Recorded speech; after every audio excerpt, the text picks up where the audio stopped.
Hello प्यारे बच्चों, चलिए इस कॉम्प्रिहेंशन को डिस्कस करते हैं। काफ़ी अच्छा क्वेश्चन है, ठीक है ना। इसमें देखिए क्या क्या इन्फॉर्मेशन आपको गिवन है। इसने बोल रखा है जो ये जो पहला क्वाड्रेटिक इक्वेशन है, जिसका रूट क्या है x1 और x2 है, और ये जो सेकंड क्वाड्रेटिक इक्वेशन है जिसका रूट क्या है x3 और x4 है। इसमें तीन पार्ट है, ठीक है ना। इसमें जो ये फिफ्थ पार्ट है, मतलब फिफ्थ क्वेश्चन जो है, यानी कि सेकंड पार्ट जो है, ये काफ़ी अच्छा है, ठीक है ना। चलिए पहला जो है इसको सॉल्व करते हैं। इसने दे रखा है x1 x2 1/x3 1/x4। ये किस में है? एपी में है। एपी में है यानी कि दो कंजुगेटिव टर्म्स का डिफरेंस जो होगा वो कांस्टेंट होगा। तो अपने को इसका वैल्यू फाइंड करना है, ठीक है। तो सबसे पहले तो इसका इंफॉर्मेशन लिख लिया जाए भाई। जो पहला क्वाड्रेटिक इक्वेशन जिसका रूट्स x1 x2 है, दूसरा क्वाड्रेटिक इक्वेशन है जिसका रूट x3 x4 है। तो इसमें से sum of roots product of roots लिख दिए, यहाँ पे भी सम ऑफ रूट्स और प्रोडक्ट ऑफ रूट्स लिख दिए। क्लियर है। इसमें पहला पार्ट जो है इसने दे रखा है, जो ये सब किसमें है? एपी में। तो देखो तुम्हारे पास जो रिलेशन है वो x1 x2 में है, दूसरा क्या है x3 और x4 में, ठीक है ना। तो हमने क्या किया यहाँ पे, जो भाई दो कंजुगेटिव टर्म्स का डिफरेंस तो कांस्टेंट आएगा क्योंकि ये सब एपी में है, कॉमन डिफरेंस के इक्वल होगा। तो क्या mod of x2 minus x1 equals to mod of 1/x4 minus 1/x3 बोल सकते हैं। क्लियर है।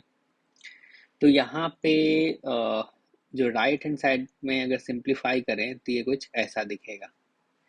तो देखिए ऊपर में तो डिफरेंस ऑफ रूट्स दिख रहा है और नीचे में क्या दिख रहा है? Product of roots.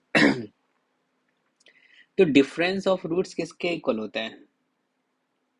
Difference of roots जो होता है किसी भी क्वाड्रेटिक में, वो होता है रूट डी अपॉन मॉड ए के इक्वल होता है, ठीक है ना। तो पहला वाला जो क्वाड्रेटिक इक्वेशन है, ठीक है ना, इसमें अगर अपने को सॉरी, अगर मॉड x1 माइनस x2 लिखना हो तो ये क्या आ जाएगा? Root D upon mod A, यानी कि रूट डी मतलब discriminant B square minus 4ac upon mod A, ऐसा लिखेंगे। तो यहाँ पे हमने लिख दिया। दूसरे वाले में भी ऊपर वाले पार्ट में क्या आ जाएगा? Root D upon coefficient of X square, ठीक है ना। तो इसका root D upon mod of P आ जाएगा, और साथ में प्रोडक्ट ऑफ रूट्स लिख दोगे क्योंकि जो प्रोडक्ट ऑफ रूट्स आपने फाइंड किया था वो क्या था? R upon P. ये सब मॉड में, तो ये दोनों तो कैंसिल आउट हो जाएगा, ठीक है ना। कैंसिल आउट हो जाएगा ये दोनों पार्ट। हमने क्या किया? बोथ साइड स्क्वायर कर दिया। अगर बोथ साइड स्क्वायरिंग करोगे, क्योंकि हमें जो फाइंड करना है वो बी स्क्वायर माइनस, यहाँ देखो, B square minus 4ac upon Q square minus 4p R find करना है, ठीक है ना। इसलिए स्क्वायरिंग कर दिया। स्क्वायरिंग करने के बाद ये वाला पार्ट यहाँ पे आ जाएगा और ये यहाँ पे चला जाएगा। तो जो अपने को चाहिए था रिक्वायर्ड आंसर, वो किसके इक्वल हो जाएगा? ए स्क्वायर अपॉन आर स्क्वायर के इक्वल हो जाएगा। तो ए स्क्वायर अपॉन आर स्क्वायर यानी कि पहला ऑप्शन जो है ये करेक्ट है। अब इसके बाद सबसे पहले हम लोग सिक्स्थ वाला सॉल्व करेंगे, देन उसके बाद हम लोग फिफ्थ वाला सॉल्व करेंगे, ठीक है ना।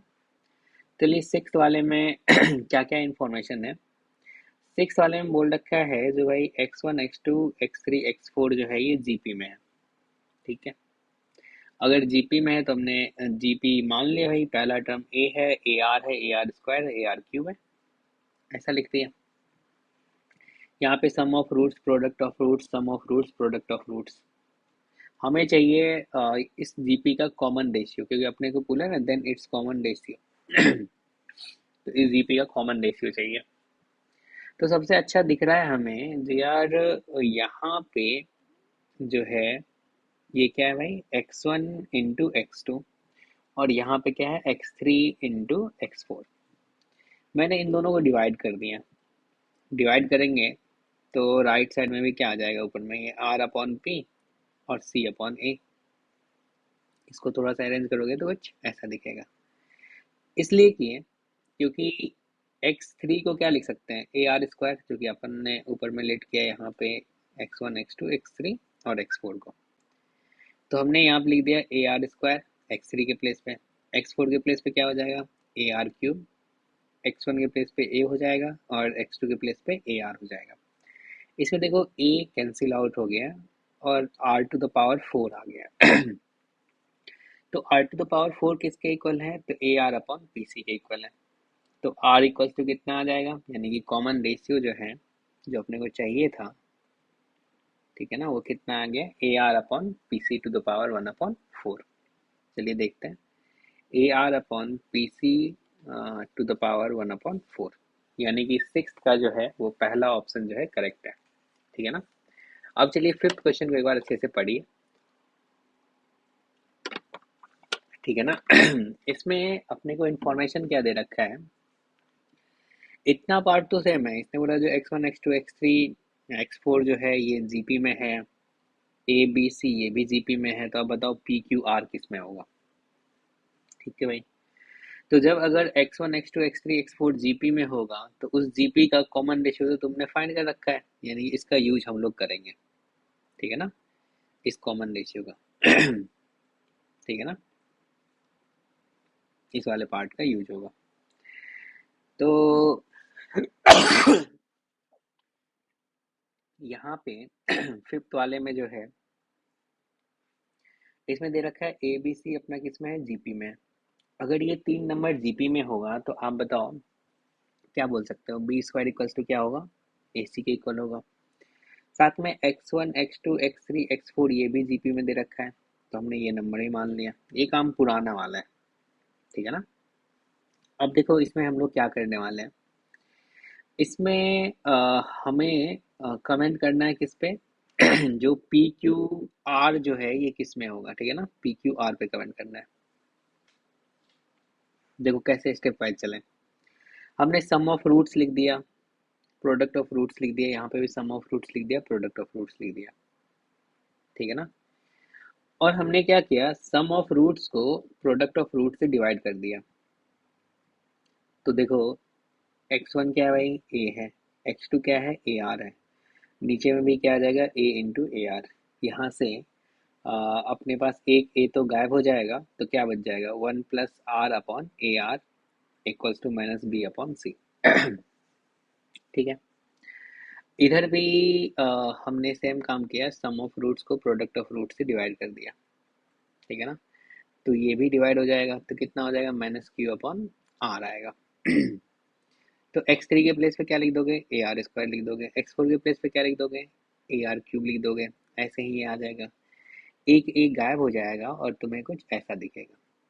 अगर इस वाले पार्ट को देखो और यहाँ पे देखो, तो इस वाले में 1+r/ar है, तो हमने क्या किया, 1+r/ar को अलग कर लिया, तो बचेगा क्या, आर स्क्वायर, और इसका वैल्यू हमने यहाँ पे रख दिया, ठीक है भाई। तो अब आप बताइए, तो ये 1+r/ar जो है ये किसके इक्वल है, -bc के इक्वल है, तो वहां पे हमने लिख दिया -bc अपॉन क्या आ जाएगा, मतलब -bc और साथ में आ गया आर स्क्वायर, चलेगा। तो आर स्क्वायर इक्वल्स टू क्या लिख सकते हो, B R upon Q C. हमें आर टू द पावर 4 पता है, ठीक है ना, और ये भी पता है अगर ए बी सी जो है जीपी में है तो बी स्क्वायर इक्वल्स टू ए सी है। तो हमने क्या किया, इसको स्क्वायरिंग कर दिया both side. Squaring both side करेंगे तो ये कुछ ऐसा दिखेगा।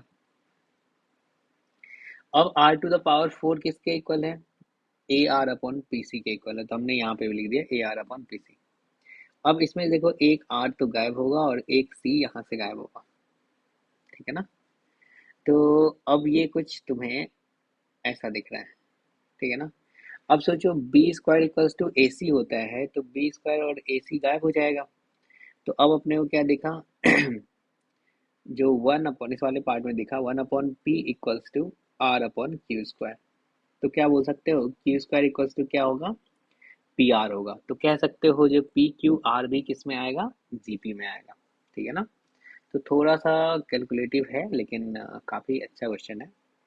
तो इसका मतलब ये जो सिक्स्थ वाला तो आपने सॉल्व कर दिया। ये जो फिफ्थ वाला है इसका भी आंसर क्या होगा, ये जीपी आएगा, ठीक है ना। तो चलिए इसमें इसका आंसर जीपी आया था, और फोर्थ का जो आंसर आया था वो ए आया था, ठीक है ना। तो इस क्वेश्चन को अच्छे से सॉल्व करना है, सीखना है आपको, ठीक है ना। ओके।